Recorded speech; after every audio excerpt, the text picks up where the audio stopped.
ಅನ್ಯಾಯ ನಡಿಬೇಕಾದ್ರೆ ಭಗವಂತ ಬರ್ತಾನೆ ನನಗೆ ಗೊತ್ತಿಲ್ಲ. ಬಟ್ ಪ್ಲೀಸ್ ಎಲ್ಲಿದ್ರು ಬರ್ತಾನೆ.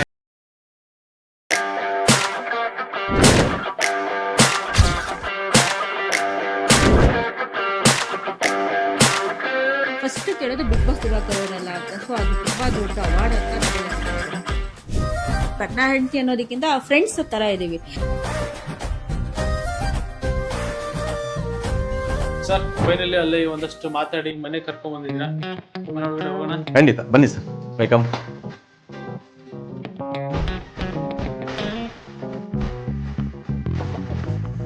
ನಿಮ್ಮ ಒಂದು ಕಿರೀಟ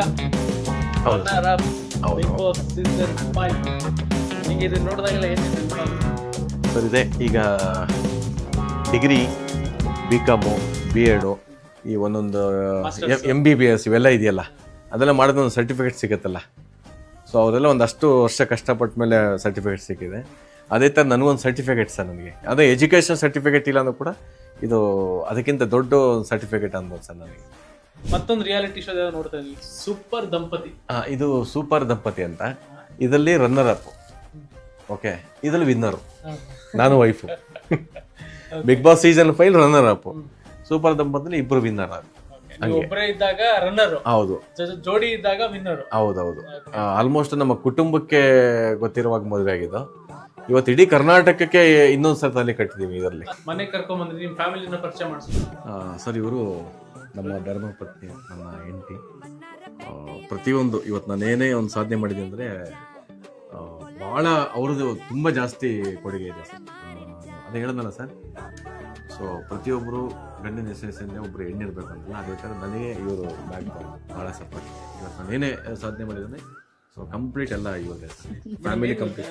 ಇವ್ರು ಒಬ್ಬರೇ ಇದ್ದಾಗ ರನ್ನರ್, ನೀವು ಜೊತೆಲಿ ಇದ್ರೆ ವಿನ್ನರ್.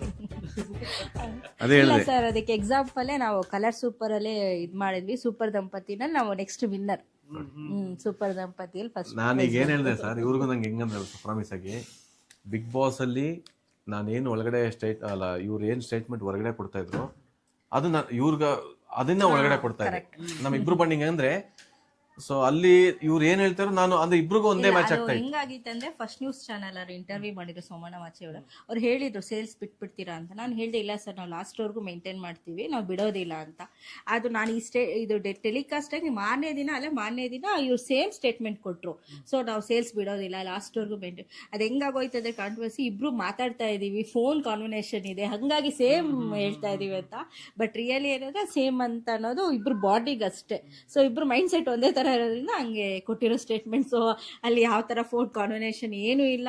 ಅವ್ರು ಬರೋವರೆಗೂ ಮಾತಾಡೋಕ್ಕೂ ಚಾನ್ಸ್ ಇಲ್ಲ. ಒನ್ಸ್ ಹೊರಗಡೆ ಹೋದಾಗ ಮಾತ್ರ ಮಾತಾಡಿರೋದು ನಾನು, ಅದಾದ್ಮೇಲೆ ಏನು ಮಾತಾಡಿಲ್ಲ ಸರ್.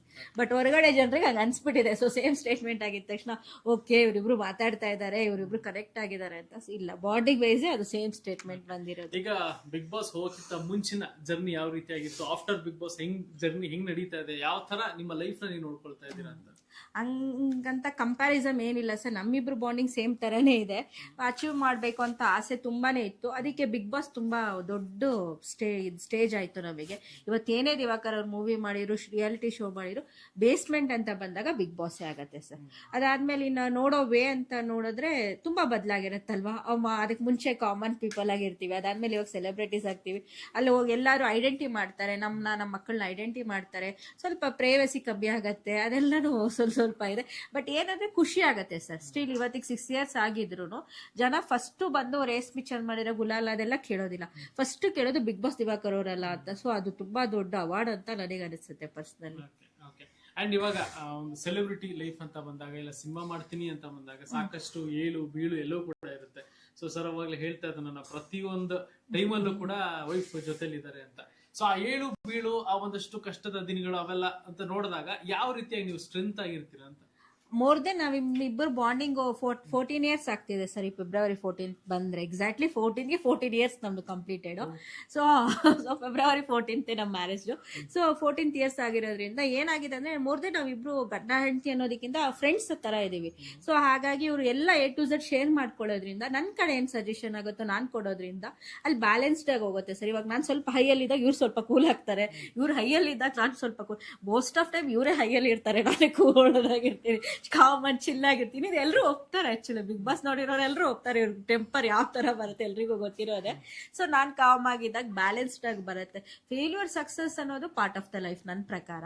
ಸೊ ಎಲ್ಲರೂ ನೋಡ್ತಾರೆ, ಅಂದರೆ ಪ್ರೊಫೆಷ್ನಲ್ ಅಂತ ಬಂದಾಗ ಸಿನಿಮಾ ಫೀಲ್ಡ್ ಅಂತಾನೆ ಅಲ್ಲ, ಬೇರೆ ಫೀಲ್ಡಲ್ಲಿರೋರು ನೋಡ್ತಾರೆ. ಬಟ್ ಸಿನಿಮಾ ಫೀಲ್ಡಲ್ಲಿರೋರು ಬೇಗ ರೆಕಗ್ನೈಸ್ ಆಗ್ತಾರೆ, ಅವ್ರದ್ದು ಐಡೆಂಟಿ ಆಗತ್ತೆ, ಅವ್ರು ಒಳ್ಳೇದು ಮಾಡಿದ್ರು ಹೋಗುತ್ತೆ, ಕೆಟ್ಟದ್ದು ಮಾಡಿದ್ರು. ಸೊ ಹಂಗಾಗಿ ಬ್ಯಾಲೆನ್ಸ್ಡ್ ಆಗಿ ಹೋಗ್ತಾ ಇದೆ sir, no problem. Sir February 14 ಅಂದ್ರೆ love sir, love arrange? Love marriage sir. Love come ಅದಕ್ಕೆ ಫೆಬ್ರವರಿ 14. ಇಲ್ಲ, ಅದು ನಾವು ಬೇಕಂತ ಮಾಡ್ಕೊಂಡಿಲ್ಲ, ಅದು ದೇವ್ರ ಇಚ್ಛೆ ಹಂಗ್ ಬಂದಿದೆ. ಅದು ಎಕ್ಸಾಕ್ಟ್ಲಿ ನಮಗೂ ತುಂಬಾ ಸ್ಪೆಷಲ್ ನೆಕ್ಸ್ಟ್ ಫೆಬ್ರವರಿ 14th, ಯಾಕಂದ್ರೆ ಫೆಬ್ರವರಿ 14th ಪ್ಲಸ್ 14 ಇಯರ್ಸ್. ಹೆಂಗೆ ಸರ್ ಲವ್ ಸ್ಟಾರ್ಟ್? ಸರ್ ನೋಡಿದ್ರೆ ಅಲ್ಲಿ ಇನ್ನೊಂದೇನು ಗೊತ್ತಾ ಸರ್, ಫೆಬ್ರವರಿ 14th ನಿಜವಲ್ಲೂ ಬಹಳ ಖುಷಿ ಆಯ್ತು ಆ ದಿನ ಮದುವೆ. ಯಾಕೆ ಹೇಳಿ? ಅದು ಪ್ರೇಮಿಗಳು ಅಲ್ಲ, ಮರೆಯಕ್ಕಾಗಲ್ವಲ್ಲ, ಬೇರೆ ಒಂದೇ ಗಿಫ್ಟು. ಆಮೇಲೆ ಕೆಲವು ಆಲ್ಮೋಸ್ಟ್ ವೈಫ್ಗಳು ನಾವು ಮದ್ವೆ ಆಗಿದೆ ಯಾವ ಗೊತ್ತಾ, ನಾಳೆ ಏನ್ ಗೊತ್ತಾ ವಿಶೇಷ ಅಂತ ಕೇಳಿದಾಗ ಕೆಲವು ಮರ್ತೋಗಿರ್ತಾರೆ. ನಮ್ದು ಗೊತ್ತು 14th ಈಸಿ. ಇವಾಗ ನೀವು ಸೇಲ್ಸ್ ಜಾಬ್ ಅಲ್ಲಿ ಒಂದಷ್ಟು ಬಿಸಿ ಇದ್ರಿ, ಇನ್ನೊಂದ್ ಕಡೆ ಸಿನಿಮಾ ಮಾಡ್ಬೇಕು ಅನ್ನೋ ಬಿಸಿ ಇದ್ರಿ, ಯಾವ ಗ್ಯಾಪ್ ಅಲ್ಲಿ ನೀವು ಲೈನ್ ಹಾಕಿದ್ದು ಹೆಂಗೆ? ಅದೊಂದು ಸರಿ ಮಾತಾಡ್ಬೇಕಂದ್ರೆ ಒಂದು ಪ್ರೋಗ್ರಾಮ್ ಬೇಕು. ಸ್ವೀಟ್ ಆಗಿಲ್ಲ, ಸಿಂಪಲ್ ಆಗಿ ಹೇಳ್ತೀನಿ ಸರ್ ಅದನ್ನ. ಓಕೆ, ಹಿಂಗ್ ಬಂದೆ ಹಿಂಗಾಯ್ತು. ಅದು ಹಿಂಗೆ ಎಲ್ಲಿಂದ ಬಂದು ಎಲ್ಲಿಂದ ಆಯ್ತು ಸರ್. ನಾನು ಮುಂಚೆ ಯಜ್ಞಳ್ಳಿ ಕ್ರಾಸಲ್ಲಿದ್ದೆ, ಅದಾದಮೇಲೆ ಬೇರೆ ಸ್ವಲ್ಪ ನಮ್ಮದು ಲೋನ್ಗೂ ಎಲ್ಲ ಬೇರೆ ಅದರಿಂದ ಬೇರೆ ಏರಿಯಾಕ್ಕೆ ಹೋದೆ. ಸೊ ಅದರಿಂದ ನಮ್ಮ ಸ್ನೇಹಿತ ಒಬ್ಬರು ಇದ್ದರು, ಯಾಕಂದರೆ ಇಲ್ಲಿ ನಮ್ಮ ಫ್ರೆಂಡ್ ಒಬ್ಬರು ಇದ್ದಾರೆ ಪಾಪ, ಇಲ್ಲೇ ಜೊತೆಲಿ ಎಲ್ಲ ಒಟ್ಟಿಗೆ ಶೇರ್ ಮಾಡ್ಕೋಬೋದು, ಎಲ್ಲ ಕಮ್ಮಿ ಆಗುತ್ತೆ ಅಂತ ಬಂದಾಗ ಸೊ ಎಲ್ಲರೂ ಒಟ್ಟಿಗೆ ಸ್ನೇಹಿತರದು. ಅಲ್ಲಿಗೆ ಇವರು ಬಂದು, ಇವರು ಕೆಳಗಡೆ ಮನೆ, ನಾವು ಮೇಲ್ಗಡೆ ಮನೆ. ಸೊ ಫಸ್ಟ್ ನಾನೇ ಅವ್ರಿಗೆ ಪ್ರಪೋಸ್ ಮಾಡಿದ್ದು. ಫಸ್ಟ್ ಪ್ರಪೋಸ್ ಮಾಡಿದೆ ಅಂದರೆ, ಮೇಡಮ್ ನೀವಂದ್ರೆ ನಂಗೆ ತುಂಬ ಇಷ್ಟ, ಸೊ ನಿಮ್ಮೊಂದು ಮದುವೆ ಆಗಬೇಕು ಅಂತ ಇದ್ದೀನಿ, ಸೊ ನೀವೇನು ಹೇಳ್ತೀರ ಅಂದಾಗ ಅವ್ರು ಅವೆಲ್ಲ ಒಪ್ಪಲ್ಲ, ನಮ್ಮ ಡ್ಯಾಡಿಯವ್ರು ಗೊತ್ತಾ ಅಂತ ಒಂದು ಫ್ಲಾಶ್ ಬ್ಯಾಕು ತಮಿಳ್ ಪಿಕ್ಚರ್ಲಿ ಬ್ಯಾಕ್ ಗ್ರೌಂಡಲ್ಲಿ ಬರ್ತಲ್ಲ ಆ ಥರ ಒಂದು ತಮಿಳ್. ನಾನು ಬಂದು ಚೈಲ್ಡ್ ತೆಲುಗು ಪ್ರಾಪರು. ಸೊ ನಮ್ಮ ಕನ್ನಡ ಅಂತ ಬಂದಾಗ ಫಸ್ಟ್ ಮೂವಿ ಬಂದು ನಾನು ನೋಡಿರೋ ಅಪ್ಪು ಸರ್ದು. ನಾನು ಚೈಲ್ಡ್ಹುಡ್ ಇಂದ ಕ್ರಶು ಪ್ಲಸ್ ಫ್ಯಾನು. ಇವ್ರು ನನಗೆ ಫಸ್ಟ್ ಕೊಟ್ಟಿದ್ದ CD ಬರ್ತಿತ್ತು ಅವಾಗ.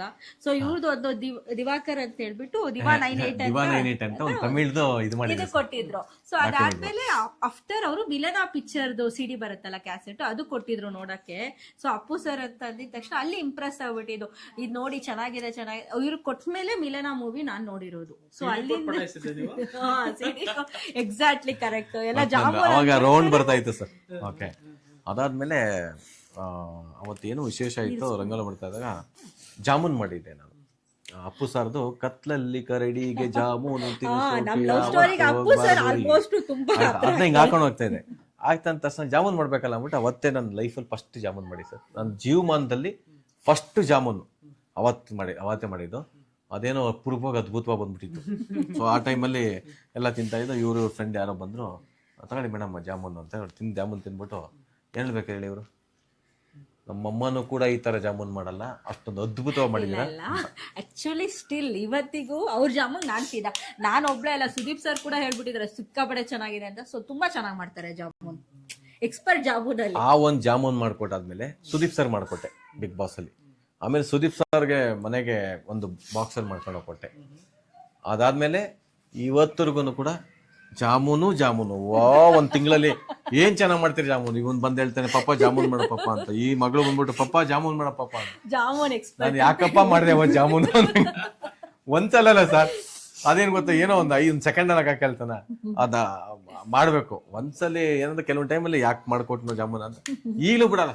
ಅಲ್ಲ ಫಸ್ಟ್ ಆಗಿ ಗೊತ್ತಿದ್ದು ನಾನೇ ಫೋನ್ ಮಾಡಿ ಸರ್ ಎಕ್ಸಾಕ್ಟ್ಲಿ ಇಲ್ಲ, ಜಾಮೂನ್ ತುಂಬಾ ಚೆನ್ನಾಗಿ ಮಾಡ್ತಾರೆ ಟೇಸ್ಟ್ ವೈಸ್. ಅಂದ್ರೆ ಕೆಲವೊಬ್ರು ಚೆನ್ನಾಗಿ ಮಾಡ್ತಾರೆ ಅನ್ನೋದಕ್ಕೆ ಲವ್ ಆಡ್ ಮಾಡಿದಾಗ ಅಡಿಗೆ ತುಂಬಾ ರುಚಿಯಾಗಿ ಬರುತ್ತೆ, ಕಾನ್ಸೆಪ್ಟ್ ಅದು. ಬಟ್ ತುಂಬಾ ಚೆನ್ನಾಗಿರುತ್ತೆ ಇವ್ರು ಮಾಡೋ ಜಾಮೂನು. ಆಮೇಲೆ ನಾನು ಮದುವೆ ಆಗಿಂತ ಮುಂಚೆ ಸ್ವಲ್ಪ ಅಡಿಗೆ ಬರ್ತಾ ಇತ್ತು. ಮದುವೆ ಆದ್ಮೇಲೆ ಸ್ವಲ್ಪ ಇವರಿಂದ ಸಣ್ಣ ಪುಟ್ಟದ್ದು ಬಿರಿಯಾನಿ ಆಗ್ಲಿ ಅದಾಗ್ಲಿ ಇದಾಗ್ಲಿ ಮಾಡಕ್ ಕಲ್ಸಿದೆ ಸ್ವಲ್ಪ. ಸರಿ ಇಲ್ಲ, ಇವರೇ ಒಪ್ಸಿದ್ದು ಅವರು. ನಮ್ದು ಯಾವ್ದು ಫ್ರೀ ನಮ್ದು, ಇವರೇ ಮುನ್ನುಗ್ಗೋದು ಬಿಗ್ ಬಾಸ್ ಎಲ್ಲ. ನಂಗೆ ಇವ್ ನಂಗೆ ಬಿಗ್ ಬಾಸ್ ಫಸ್ಟ್ ಕೂಡ ಇವ್ರ ಮನೆಗೆ ಹೋಗಿ ಯಾವ್ದಾರ ಹುಡುಗ ಬಾಡಿಗೆ ಮನೆ ಮೇಲೆ ಕೆಳಗಡೆ ಮನೆ ಇರ್ತಾರೆ, ಓಕೆ ಅಲ್ಲಿಂದ ಹೋಯ್ತಾ, ಅಲ್ಲಿಂದ ಬೇರೆ ರೂಮ್ಗೆ ಹೋಗಿ ಮತ್ತೆ ಬಂದು ಇವ್ರ ಅಪ್ಪ ಅಮ್ಮನ ಹತ್ರ ಹೋಗಿ ಡೈರೆಕ್ಟ್ ಆಗಿ ಮಾತಾಡಕ್ಕಾಗತ್ತಾ? ಅದು ಏನಂತ, ಅಮ್ಮ ನಿಮ್ಮ ಮಗಳನ್ನ ನಾನು ಲವ್ ಮಾಡ್ತಾ ಇದ್ದೀನಿ. ಅದು ಸೋಲೋ ಪರ್ಫಾರ್ಮೆನ್ಸ್, ಅದು ಒಬ್ಬರೇ, ಯಾರು ಅಕ್ಕಪಕ್ಕ ಯಾರು ಫ್ರೆಂಡ್ಸ್ ಗ್ರಿನ್ಸ್ ಏನಿಲ್ಲ, ಯಾರು ಅವ್ರು ಇವ್ರಿಗೆ ಒಬ್ರು ಇಲ್ಲ ಸರ್. ನನಗೇನಂದ್ರೆ ಓಕೆ ಕೇಳೋಣ, ಹ್ಞೂ ಅಂದ್ರೆ ತಾಲಿ ಕಟ್ಟಣ, ಇಲ್ಲ ಅಂತಂದ್ರೆ ಸುಮ್ಮನೆ ಇದ್ಬಿಡೋಣ ಅಷ್ಟೇ. ಅದು ಬಿಟ್ಟು ಕರ್ಕೊಂಡು ಹೋಗ್ಬೇಕು, ಓಡೋಗ್ಬಿಟ್ಟು ಮದುವೆ ಆಗ್ಬೇಕು, ಅಲ್ಲ ಸೀನ್ ಇಲ್ಲ. ಬಂದು ಇವರಮ್ಮ ಡೈರೆಕ್ಟ್ ಆಗಿ ಅಮ್ಮನ ಅಂತ ಇವರು ಅವಾಗಿದ್ರು. ಇವ್ರನ್ನೆಲ್ಲ ಮೇಡಮ್ ನಮ್ಮ ಅಂತ ಹೇಳಿ ಇವ್ರು ನೋಡಿ ನಾವು ಭಯ ಪಡ್ಬಿಟ್ರು, ಏನಾಗ್ಬಿಡ್ತಾರೆ ಮನೇಲಿ ಹಂಗೆ ಹಿಂಗೆ ಅಂತ. ನಾನು ಕೂಲ್ ಆಗಿದೆ ಅಮ್ಮ ಅಂತ ಹೇಳಿದ್ರೆ ಅಮ್ಮ ಅಂತ ಸಡನ್ ಸರ್ಪ್ರೈಸ್ ಆಫ್ಟರ್ 6 months ಇಬ್ರು ಮಾತಾಡಿಲ್ಲ. ಇವರು ಫೋನ್ ರಿಸೀವ್ ಮಾಡ್ತಾರೆ, ಮಾತಾಡ್ತಾ ಇಲ್ಲ. ನನಗೆ ಎರಡು ಕ್ಲಾರಿಟಿ ಆಗ್ಬಿಡ್ಬೇಕು. ಹೆಂಗ ಅನ್ಸುತ್ತೆ ಸರ್ ನಿಮ್ಗೆ? ಈಗ ಫೋನ್ ರಿಸೀವ್ ಮಾಡವಿಲ್ಲ ಅಂದಾಗ ಏನ್ ಅನ್ಸುತ್ತೆ? ಇಲ್ಲ ಹೂ ಓಕೆ ಅನ್ಬೇಕು, ಇಲ್ಲ ಇಲ್ಲ ಅನ್ಬೇಕು, ಎರಡಲ್ಲ ಅನ್ಬೇಕು, ಕನ್ಫರ್ಮೇಶನ್ ಮಾಡ್ಕೋಬೇಕಲ್ವಾ. ಯಾವುದೇ ಒಂದು ಕ್ಲಾರಿಟಿ ಇರಬೇಕು ನನ್ನ ಜೀವನದಲ್ಲಿ. ನಾನು ಕ್ಲಾರಿಟಿ ಇಲ್ದೇನೆ ಯಾವುದೇ ಕೆಲಸನೂ ಕೂಡ ಮಾಡಲ್ಲ, ಯಾವುದೇ ಒಂದು ಪ್ರತಿಯೊಂದಲ್ಲ ಅಷ್ಟೇ. ಸರಿ ಇವ್ರ ಅಮ್ಮ ಮಗಳಿಗೆ ಬರ್ತಾ ಇದ್ರು. ನಾನು ನಂದು ಡಿಸ್ಕವರ್ ಬೈಕ್ ತೊಗೊಂಡು ನಿಲ್ಲಿಸಿದೆ. ಅವ್ರು ಹಿಂಗೆ ನೋಡಿದ್ರು ನನ್ನ, ಯಾಕಪ್ಪ ಮಾತಾಡ್ಬೇಕು ನಿಮ್ಮ ಹತ್ರ, ಮಾತಾಡಪ್ಪ ಅಂತ. ಈ ಮಗಳನ್ನ ಸ್ವಲ್ಪ ಮುಂದೆ ಕಳಿಸ್ತೀರ, ಸೈಡಿಗೆ ಕಳಿಸ್ಬಿಡಿ ಅಂತ ಅವ್ರು ಕಳಿಸಿ ಹಾಕೋಣ. ಭಯ ನಮಗೆ. ಭಯ ಹೋದೆ. ನಮಸ್ಕಾರ ಅಮ್ಮ, ನಾನು ಯಾರು ಗೊತ್ತಾಯ್ತಾ ಅಂದೆ. ಸ್ವಲ್ಪ ದಿನ ಅಲ್ಲಿ ಖಾಲಿ ಮಾಡೋದಲ್ಲ, ಯಾರಪ್ಪ ನಿನ್ನ, ಅದೇ ನಿಮ್ಮ ಮನೆ ಮೇಲೆ. ಇವ್ರು ಡಿಫ್ರೆನ್ಸ್ ಎಂತಕ್ಕೆ ಅಂದ್ರೆ ಇವರು ಗೆಟಪ್ ಚೇಂಜ್ ಮಾಡ್ತಾರೆ. ಯೂಶಲಿ ಒಂದೇ ಗೆಟಪ್ ಅಲ್ಲಿ ಇರಲ್ವಲ್ಲ ಇವರು, ಬೇರೆ ಬೇರೆ. ಇವಾಗ ಸಣ್ಣ ಇರ್ತಾರೆ, ಮತ್ತೆ ಆಫ್ಟರ್ 1 month ದಪ್ಪ ಆಗ್ತಾರೆ. ಅದೇನೋ ಗೊತ್ತಿಲ್ಲ, ಅದು ತುಂಬಾ ಡಿಫ್ರೆಂಟ್ ಶೇಡ್ಸ್ ಇರುತ್ತೆ, ಐಡೆಂಟಿಫೈ ಮಾಡಕ್ ಕಷ್ಟ ಆಗತ್ತೆ. ಹಂಗೆ ಗೊತ್ತಾಯ್ತಪ್ಪ ಅಂತ. ಏನಪ್ಪ ವಿಷಯ? ಏನಿಲ್ಲಮ್ಮ, ನಿಮ್ಮ ಹತ್ರ ಏನೋ ಮಾತಾಡ್ಬೇಕು. ಹೇಳಿ ಅಮ್ಮ. ಏನಿಲ್ಲ, ನಿಮ್ಮ ಮಗಳನ್ನ ನಾನು ಇಷ್ಟಪಡ್ತಾ ಇದ್ದೀನಿ, ಅವರು ಕೂಡ ನಾನು ಇಷ್ಟಪಡ್ತಾರೆ. ಸೊ ನೀವು ಮದುವೆ ಮಾಡ್ಕೊಡಿ ಅಮ್ಮ, ಚೆನ್ನಾಗಿ ಸಾಕ್ತೀನಿ ಅಂತ ಹೇಳಿದೆ. ನೀವು ಮದುವೆ ಮಾಡ್ಕೊಟ್ಟಿಲ್ಲ ಅಂದ್ರೂ ಕೂಡ ನಾನೇನಮ್ಮ ನಿಮ್ಮ ಮಗಳನ್ನ ಕರ್ಕೊಂಡು ಹೋಗಿ ನಾನು ಮದುವೆ ಆಗಲ್ಲ. ಯಾಕಂದರೆ ನೀವು ಇಷ್ಟು ವರ್ಷ ಕಷ್ಟಪಟ್ಟು ಸಾಕಿರ್ತೀರ, ಯಾವನೋ ಬಂದು ಕರ್ಕೊಂಡು ಹೋಗಿ ಮದುವೆ ಆಗೋದು ಇವೆಲ್ಲ ಆ ಥರ ಮಾಡಲ್ಲಮ್ಮ, ಮದುವೆ ಮಾಡ್ಕೊಡಿ ಅಂತ ಹೇಳಿದ್ರು. ಅವರು ಏನಪ್ಪ ಬಂದ್ಬಿಟ್ಟು ಯಾವ ಜಾತಿ ಏನೋ ಅದು ಇದು ಅಂತ ಗೊತ್ತೆ, ಫಸ್ಟೇ ಮದುವೆ ಮಾಡ್ಕೊತೀನಿ ಅದು ಏನೇನೋ ಹೇಳ್ತಾ ಇದ್ದಿಲ್ಲಪ್ಪ. ಹಂಗೆ ನಮ್ಮ ಯಜಮಾನರನ್ನ ಆ ಥರ ಮಾತಾಡಬೇಕು, ನೀವು ಯಾರು ಏನು ಅಂತ ಗೊತ್ತಿಲ್ಲ ಅಂದಾಗ ನಾವು ಈದಮ್ಮ ಹಿಂಗೆ ಅಂತ ಹೇಳಿ ಅದಾದಮೇಲೆ ಅವತ್ತೇ ಓಕೆ ಅವತ್ತು ಹೇಳಿದ್ಮೇಲೆ ಅವತ್ತೇ ತಿರ್ಗಾ ಸ್ವಲ್ಪ ಹೊತ್ತು ವೆಯ್ಟ್ ಮಾಡ್ತೆ ಮತ್ತೆ ಬರ್ತಾಯಿದ್ರು. ಮತ್ತೆ ಇವ್ರಿಗೆ ಎಲ್ಲೋ ಹೋಗ್ತಾಯಿದ್ರು. ಏನಾದಾಗ ಸ್ವಲ್ಪ ಹೊತ್ತು ಯಾರೋ ಫ್ರೆಂಡ್ ಜೊತೆ ಮಾತಾಡ್ತಾರೆ, ಹಿಂಗೆ ಬರ್ತಾಯಿದ್ರು. ಅಮ್ಮ ಎಲ್ಲಿಗೆ ಹೋಗ್ತಾ ಇರತ್ತೆ? ರೀಚಾರ್ಜ್ ಮಾಡಿಸ್ಬೇಕಪ್ಪ ಅಂಕಲ್ಗೆ ಹೇಳ್ಬೇಕು ನಮ್ಮ ಯಜಮಾನ್ರಿಗೆ. ನಾನು ರೀಚಾರ್ಜ್ ಮಾಡ್ತೀನಿ ಬಿಡಿ ಅಮ್ಮ. ಬೇಡ ಬಿಡಪ್ಪ, ನಾನು ಮಾಡ್ತೀನಿ, ನಾನೇ ಮಾಡ್ತೀನಿ ಹೋಗಮ್ಮ. ನಂಬರ್ ಗೊತ್ತು ಬಿಡಿ, ನಂಬರ್ ಮಾತಾಡ್ತಾ ಇದ್ದೆ. ಇಲ್ಲ, ಆಲ್ಮೋಸ್ಟ್ ಲವ್ ಮಾಡಿ 1.5 years ಆಗೋಗಿತ್ತು. ಸೊ ಬ್ರೇಕಪ್ ಮಾಡ್ಕೊಂಡು 6 months ಆಗಿತ್ತು. ಆಮೇಲೆ ಗ್ಯಾಪ್ ಅಲ್ಲಿ ಸರ್ ನಂಬರ್ ಎಲ್ಲ ತಗೊಂಡಿದ್ರಲ್ಲ, ಅವಾಗ ರಿಚಾರ್ಜ್ ಮಾಡಿಸಿದೆ. ರಿಚಾರ್ಜ್ ಮಾಡಿದ್ಮೇಲೆ ಆಮೇಲೆ ಮಾರನೇ ದಿನ ಕಾಣಿಸುತ್ತೆ ಇವರ ಡ್ಯಾಡಿ ಅವ್ರ ಹತ್ರ ಮಾತಾಡಿ ಅವ್ರು ಬಂದ್ರು ನನ್ನ ನೋಡಕ್ಕೆ. ಅವಾಗ ಮತ್ತಿಕೆರೆ ಬಂದಿದೆ. ಅವ್ರದ್ದು ಸ್ವಲ್ಪ ಲೆಂತಿ ಪ್ರೊಸೀಜರ್. ಡ್ಯಾಡಿ ಬೇಗ ಒಪ್ಕೊಂಡಿಲ್ಲ, ಅಮ್ಮ ಬೇಗ ಕನ್ವಿನ್ಸ್. ನಮ್ ಬ್ರದರ್ ಒಬ್ರು ಬೇಗ ಕನ್ವಿನ್ಸ್ಡ್, ಇಬ್ರು ಬ್ರದರ್ಸ್. ನನಗೆ ನಮ್ ಚಿಕ್ಕ ಬ್ರದರ್ಗೆ ಇವ್ರ ಮೇಲೆ ತುಂಬಾ ಒಳ್ಳೆ ಒಪಿನಿಯನ್. ಸೊ ಹಾಗಾಗಿ ಅವರು ಬಿಡಮ್ಮ ಕ್ಯಾಸ್ಟ್ ಏನ್ ನೋಡ್ತೀಯ, ಅಣ್ಣನ್ ಕೊಟ್ಟು ಮಾಡೋಣ, ಚೆನ್ನಾಗಿ ಹೇಳ್ತಾಳೆ ಹಂಗೆ ಹಿಂಗೆ ಅಂತ. ಬಟ್ ನಮ್ ದೊಡ್ಡವ್ರು ಏನು ಮಾತಾಡಿಲ್ಲ. ನಮ್ಮ ಅಪ್ಪ ಮಾತ್ರ ಸ್ವಲ್ಪ ಲೇಟ್ ಮಾಡಿದ್ರು. ಸೊ ಸಡನ್ಲಿ ಬೇರೆ ಕ್ಯಾಸ್ಟ್ ಬೇರೆ ಮೇಯ್ನು ಸಿನಿಮಾ ಅಂತ ಬಂದಾಗ ಸಿನಿಮಾ ಅವ್ರ ಬಗ್ಗೆ ಸೊ ನೆಗೆಟಿವಿಟಿ ಜಾಸ್ತಿ. ಅದು ನಮ್ಮಲ್ಲಿ ಯಾರಿಗೂ ಸಿನಿಮಾ ಬ್ಯಾಕ್ಗ್ರೌಂಡ್ ಇಲ್ಲ. ಸಡನ್ಲಿ ಸಿನಿಮಾದವರು ಅಂತ ಬಂದಾಗ ಎಲ್ಲಿ ಬಿಟ್ಟು ಹೋಗ್ಬಿಡ್ತಾರೋ. ಅದು ಯೂಶಲಿ ಸಿನಿಮಾ ಅಂದವರು ಅಂದ್ರೇನೆ ಒಂದು ಬ್ಯಾಡ್ ಒಪಿನಿಯನ್. ಎಷ್ಟು ಒಳ್ಳೆ ಒಪಿನಿಯನ್ ಇದೆಯೋ ಹುಡುಗಿ ಕೊಡಕ್ಕೆ ಅಷ್ಟು ಹಿಂಜರಿತಾರೆ. ಅದೆಲ್ಲ ಯೋಚನೆ ಮಾಡಿ ಫೈನಲಿ ಇದು. ಬಟ್ ಇವತ್ತು ಪ್ರೆಸೆಂಟ್ ಅಳಿಯ ಮಾವ ಅವಳೆ ಅಪ್ಪ ಮಗನ್ ರೇಂಜ್ ಬಾಂಡಿಂಗ್ ಅಲ್ಲಿ ಇದಾರೆ. ಚೆನ್ನಾಗಿದೆ ಅವ್ರ ಬಾಂಡಿಂಗ್. ಅದು ನನಗೆ ತುಂಬಾ ಖುಷಿ ಪರ್ಸನಲಿ. ಯೂಶಲಿ ಹೆಣ್ಮಕ್ಳಿಗೆ ಅಪ್ಪ ಅಂದ್ರೆ ಇಷ್ಟ ಇರ್ತಾರಲ್ಲ, ಅವ್ರ ತಂದೆ ಜೊತೆ ತುಂಬಾ ಚೆನ್ನಾಗಿದೆ. ಹೆಣ್ಮಕ್ಳು ಬೇಗ ಅಟ್ಯಾಚ್ ಆಗ್ಬಿಡ್ತಾರೆ. ಸೊ ಅವ್ರಿಗೆ ಕನೆಕ್ಟ್ ಆಗಿ ಇವರು ಅಲ್ಲಿ ಫುಲ್ಲು ಹೀರೋ ತರ ಹೋಗ್ಬಿಟ್ಟು ಅಪ್ಪನ ಹತ್ರ ಫುಲ್ ಒಳ್ಳೆ ಮಾರ್ಕ್ಸ್. ಸೊ ಈಗ ನಂದೇನಾದ್ರು ಮಿಸ್ಟೇಕ್ ಆದ್ರೂ ಫಸ್ಟ್ ಸಪೋರ್ಟ್ ಮಾಡೋದು ನಮ್ಮ ಮನೆಯವ್ರಿಗೆ ಮಾಡ್ತಾರೆ. ಸೊ ಆ ಬಾಂಡಿಂಗ್ ಚೆನ್ನಾಗಿದೆ, ಅವ್ರಿಬ್ಬರದು ಚೆನ್ನಾಗಿದೆ. ಮಗ ಹೌದು ಸರ್, ಸಿನಿಮಾ ಮಾಡ್ತಿದ್ದಾರೆ ಅಂತ ಹೇಳಿದ್ರೆ ಇವನು ಚೇತನ್ ಅಂತ ಸರ್. ಈಗ 7th ಸರ್. ಬಟ್ ಪೇಂಟಿಂಗ್ ಮಾಡ್ತಾನೆ. ಆಮೇಲೆ ಒಂದಷ್ಟು ದುಡ್ಡೆಲ್ಲ ಖರ್ಚು ಮಾಡಿಸ್ಬಿಟ್ಟು ಆ ಮಣ್ಣೆಲ್ಲ ತಗೊಂಡೋಗಿ ಗಣೇಶ ಏನೇನೋ ಮಾಡ್ತಾನೆ. ಇಲ್ಲಿ ಲಾಸ್ಟ್ ಪ್ರತಿಮಾ ಕಾರಂಜಿನಲ್ಲಿ ಫಸ್ಟ್ ಪ್ರೈಸ್ ಬಂದಿದೆ ಅವನಿಗೆ. ಆಲ್ಮೋಸ್ಟ್ ಎಲ್ಲ ಸರ್ಟಿಫಿಕೇಟ್ಸ್ ಎಲ್ಲ ಆಕ್ಟಿವಿಟೀಸ್. ಫಸ್ಟ್ ಈಗ ಒಂದು ಸಿನಿಮಾದಲ್ಲಿ ಕೂಡ ಮಾಡವನೆ. ಅವನೇ ಹೇಳ್ತಾನೆ ಕೇಳಿ, ನಾನು ಹೇಳೋದಕ್ಕಿಂತ. ಯಾವಾಗ ರಿಲೀಸ್? ನೀನೇ ಇರುವಂತದ್ರಲ್ಲಿ? ಹೌದಾ, ಸೂಪರ್. ಯಾವ ತರ ಸಿನಿಮಾ? ಮಕ್ಕಳದು. ಇವಾಗ ಸಿನಿಮಾ ಮಾಡ್ತಾ ಇರ್ಬೇಕಾದ್ರೆ ಎಜುಕೇಶನ್ ಇದಾಗಲ್ವಾ? ಇಲ್ಲ, ಪರ್ಮಿಷನ್ ತಗೊಳ್ಳಿ, ಎರಡು ಬ್ಯಾಲೆನ್ಸ್ ಮಾಡ್ಕೊಂಡು ಹೋಗೋದು ಅಂತ. ಫೈನಲಿ ಹೆಂಗ ಅನ್ನಿಸ್ತು? ಏನು ನೆಕ್ಸ್ಟ್ ಪ್ಲಾನ್ಸ್ಗಳು ನಿಮ್ದು? ಅದೇ ನೆಕ್ಸ್ಟ್ ಒಂದೊಳ್ಳೆ ಸಿನಿಮಾ ಮಾಡಬೇಕು, ಪ್ರತಿಯೊಬ್ಬರು ಒಳ್ಳೆ ಸಿನಿಮಾ ಮಾಡಬೇಕು ಅಂತ ಇದೆ. ಬಟ್ ನನ್ನ ಟಾರ್ಗೆಟು ಈಗ ನಾನು ಒಂದಷ್ಟು ಸಿನಿಮಾಗಳು ಬಿಡುಗಡೆ ಆಗಿದೆ. ನನ್ನ ಕನ್ಸಿನ ಸಿನಿಮಾ ಒಂದಿದೆ ಸರ್. ಯಾಕಂದರೆ ಅದೊಂದು ನಾನೊಂದು ಪ್ಲ್ಯಾನ್ ಮಾಡ್ತಾ ಇದ್ದೀನಿ. ಯಾಕಂದರೆ ಇವತ್ತು ಎಷ್ಟೇ ಜನ ನನಗೆ ಲಕ್ಷಾಂತರ ಜನ ನನಗೆ ಓಟ್ ಹಾಕಿ ನನ್ನ ಒಂದೊಂದು ಓಟಿಗೆ ₹3 ಖರ್ಚಾಗ್ತಾಯಿತ್ತು ಬಿಗ್ ಬಾಸ್ ಇರಬೇಕಾದ್ರೆ. ಇವತ್ತು ಕೆಲವೊಂದು ಕಡೆ ಹೋದಾಗ ಉತ್ತರ ಕನ್ನಡ ಎಲ್ಲ ಕಡೆ ಹೋದಾಗ ಸಿಗ್ತಾರೆ, ಸರ್ ಒಂದು ಒಳ್ಳೆ ಸಿನಿಮಾ ಮಾಡಿ ಅಂದರೆ ಅವ್ರು ₹3 ಖರ್ಚು ಮಾಡಿ ನನಗೆ ಓಟ್ ಹಾಕಿರೋ ಸರ್, ಅದಕ್ಕೊಂದು ಅವರ ಋಣ ತೀರಿಸ್ಬೋದಂದ್ರೆ ಒಂದು ಅದ್ಭುತವಾದ ಸಿನಿಮಾ ಮಾಡಬೇಕು. ವಾವ್ ಪರವಾಗಿಲ್ಲ, ನಾವು ಓಟ್ ಹಾಕಿದ್ಕೂ ಕೂಡ ಒಂದು ಒಳ್ಳೆ ಸಿನಿಮಾ ಮಾಡೋ ಅಂತ ಅವ್ರಿಗೆ ಅನ್ಸ್ಕೋಬೇಕು, ಅದೊಂದು ಆಸೆ ಇದೆ. ಒಂದು ಒಳ್ಳೆ ಚಿತ್ರನ ಪ್ಲಾನ್ ಮಾಡ್ತಾ ಇದ್ದೀನಿ ಸರ್. ಬಟ್ ಇದು ಬೇರೆ ಥರ. ಬಟ್ ನನಗೇನಂದ್ರೆ ಇನ್ನೊಂದು ಗೊತ್ತಾ ಸರ್, ಯಾರು ಟಚ್ ಮಾಡಿರಬಾರ್ದು, ಯಾರು ಮಾಡಿರೋ ಅದನ್ನ ಪ್ಲಾನಿಂಗ್ನ ನಾನು ಹೊಸದೊಂದು ತಗೋಬೇಕು ಅನ್ನೋ ಒಂದು ಪ್ಲಾನಿಂಗ್ ಇಲ್ಲ. ಅಂದರೆ ಎಲ್ಲರೂ ಮಾಡೋ ಥರ ಮಾಡಬಾರ್ದು. ವಿಶೇಷವಾಗಿ ನನ್ನ ಒಂದು ಆಸೆ ಮತ್ತು ಕನಸುಗಳು ಬೇರೆ ಇದೆ.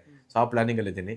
ಅದಕ್ಕೆ ಅದನ್ನ ಪ್ರಯತ್ನ ಮಾಡ್ತಾ ಇದ್ದೀನಿ. ಸೊ 100% ಈ ಥರನೂ ಕೂಡ ಸಿನಿಮಾ ಮಾಡ್ಬೋದು, ಹಿಂಗೆ ಕೂಡ ಒಂದು ಪಬ್ಲಿಸಿಟಿ ಮಾಡ್ಬೋದು, ಈ ಥರನೂ ಕೂಡ ಅಂತ ಒಂದು ಪ್ಲಾನಿಂಗ್ ಇಟ್ಕೊಂಡಿದ್ದೀನಿ ಸರ್. ಅದನ್ನ ಅತಿ ಶೀಘ್ರದಲ್ಲೇ ನಾನು super, all the best sir, ಒಳ್ಳೇದಾಗ್ಲಿ. Thank you. ಎಲ್ಲರೂ ಕೂಡ ಒಳ್ಳೇದಾಗ್ಲಿ ಅಂತ ಹೇಳ್ತಾ ಇಷ್ಟೊತ್ತು ಮಾತಾಡೋದಕ್ಕೆ ಥ್ಯಾಂಕ್ ಯು ಮೇಡಮ್, ಇಷ್ಟೊತ್ತು ಮಾತಾಡೋದಕ್ಕೆ ಥ್ಯಾಂಕ್ ಯು ಸರ್. ನಿಮಗೂ ಕೂಡ ಖುಷಿ.